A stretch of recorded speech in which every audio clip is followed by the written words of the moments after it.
রাতে হঠাৎ করে ঘুম ভেঙে গেলে ছোট্ট একটি দোয়া পড়ে আল্লাহ পাকের কাছে যা চাবেন আমার আল্লাহ পাক আপনাকে সেটাই দান করে দিবে। হঠাৎ রাত্রিবেলায় কিন্তু আমাদের অনেকের ঘুম ভেঙে যায়। যদি ঘুমটা ভেঙে যায় আপনি আবার পুনরায় ওই অবস্থায় ঘুমাতে যাবেন না। আপনি শোয়া অবস্থায় আপনার ওযু থাক অথবা না থাক কোনো সমস্যা নেই, আপনি ওই মুহূর্তে ছোট্ট একটি দোয়া পড়ে আল্লাহ পাকের কাছে দোয়া করতে পারেন। হতে পারে আপনি তখন ঘুম থেকে উঠে বসে জায়নামাজে ওযু করে এসে পড়তেছেন অথবা বিছানায় থেকেই আপনি পড়তেছেন, কোনো সমস্যা নেই।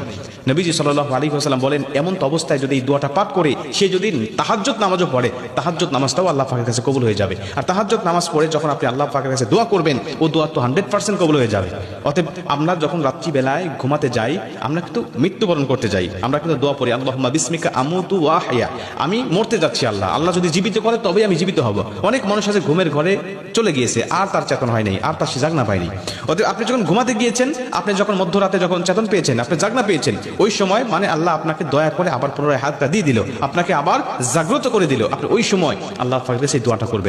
নবীজি আমাদেরকে শিখিয়েছেন তুমি বলো লা ইলাহা ইল্লাল্লাহু ওয়াহদাহু লা শারীকা লাহু লাহুল মুলক ওয়া লাহুল হামদ ওয়া হুয়া আলা কুল্লি শাইইন কাদির সুবহানাল্লাহি ওয়াল হামদুলিল্লাহি ওয়া লা ইলাহা ইল্লাল্লাহু আল্লাহু আকবার লা হাওলা ওয়া লা কুওয়াতা ইল্লা বিল্লাহ। আপনি এই দোয়াটা পাঠ করে আল্লাহ পাকের কাছে আপনি নিজের ভাষায় দোয়া করেন। আপনার কি দরকার আপনি সব বিষয়গুলো আল্লাহকে খুলে বলেন। আপনার জীবনটা সুখময় নয়, শান্তিময় নয়, আপনি বলেন আল্লাহ আমার জীবনটা দুর্বিষহ অন্ধকার নেমে এসেছে, আমার জীবনে অনেক অসুবিধাগুলো আমি দেখতে পাচ্ছি, কি কি সমস্যা আছে সব আপনি খুলে বলেন।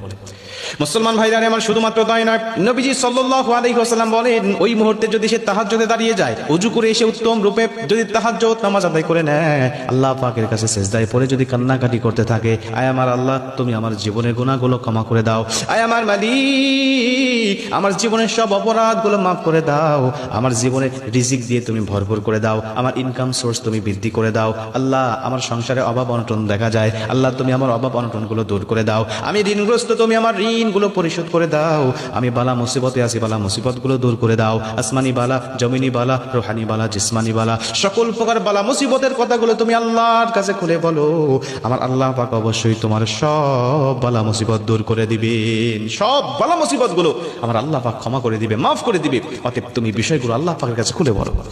মুসলমান বন্ধু আমার অনেকেই অনেক সমস্যার মধ্যে ভুগতে থাকি এবং নবীজি সাল্লাল্লাহু আলাইহি ওয়াসাল্লাম বলেন এগুলো তো ক্ষমা করেই দেওয়া হবে। এবং কেউ যদি নিজের পজিশনকে বৃদ্ধি করতে চায়, কেউ যদি নিজের পজিশনগুলোকে উচ্চ করতে চায়, সে যেন তাহাজ্জুদ নামাজে দাঁড়িয়ে যায়।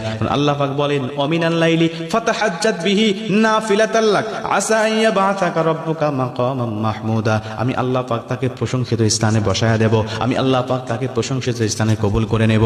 এই জন্য নিজের জন্য দুনিয়ার জন্য এবং আখিরাতের জন্য তাহাজ্জুদ নামাজের কোনো বিকল্প নাই। তাহাজ্জুদ নামাজ অবশ্যই আমরা সপ্তাহে একদিন হলেও পড়ার চেষ্টা করব।